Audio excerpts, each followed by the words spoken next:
We're not going to voluntarily give up our rights. We're not going to voluntarily give up our rights. Pinasasara ng Securities and Exchange Commission ang online news organization na Rappler. Naglabas na ng ruling ang SEC kung saan sinasabing effective immediately ang gagawing shutdown. Batay sa nasabing kautusan, ipinakakansela ng SEC ang Certificates of Incorporation ng Rappler at ng Rappler Holdings Corporation dahil ito sa umano'y paglabag sa constitutional at statutory restrictions sa dayuhang pagmamay-ari sa mass media. Matapos pagtibay ng nauna nitong desisyon na bawiin ng Certificates of Incorporation ng Rappler Incorporated at Rappler Holdings Corporation. Sumisentro ito sa Philippine Depositary Receipts o PDR na isang paraan para sa isang negosyante, foreigner man o Pilipino na mamuhunan sa isang kumpanya kahit wala itong bahagi sa pagpapatakbo nito.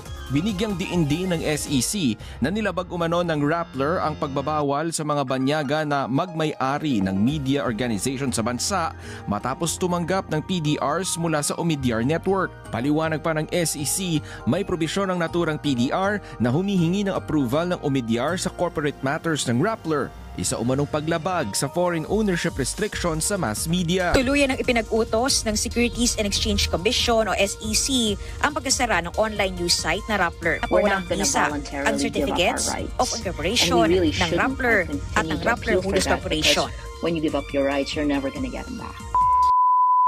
Ang desisyon ng Securities and Exchange Commission na ipasara ang Rappler ay nararapat lamang na gawin sapagkat kailangang masunod ang batas.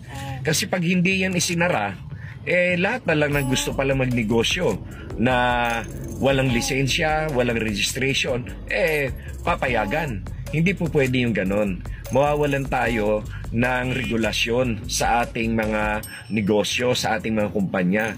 Hindi po pwede na mag-ooperate ng illegal o kaya walang sapat na registration.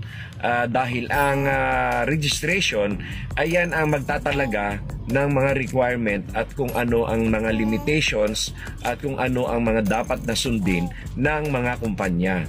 Kaya hindi po pwede na pabayaan ang Rappler na mag-operate dahil ito ay illegal. Dude, crap!